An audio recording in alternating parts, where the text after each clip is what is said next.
कि अगर आपकी अम्मा आपकी बीवी पे जुल्म कर रही है, जो कि बहुत सी अम्माएं कर रही होती हैं, अम्मा तो आपकी अम्मा है ना, उसकी अम्मा थोड़ी है वो।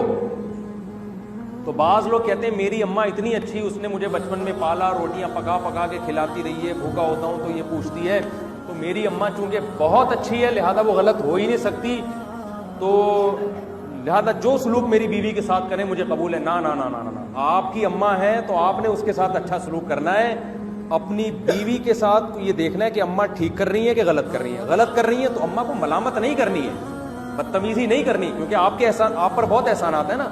फिर उसका कोई तलाफी करनी है कि यार किस तरीके से मैं इसको मैनेज करूं। तो कोई तमीज से कोई ऐसा बीच का रास्ता इख्तियार करो कि बेगम पे जुल्म भी ना हो और अम्मा भी क्या हो जाए, अम्मा से मामला भी ठीक हो जाए। तो या तो मोहब्बत से समझाने की कोशिश करो, जो कि कभी भी कामयाब नहीं होगी, उसमें सवाल ही पैदा नहीं होता। अम्मा को समझाओ और अम्मा, बहू के मामले में अम्मा की समझ में बात आ जाए, ये नहीं होता। उसका तरीका यही है, अलग रखो।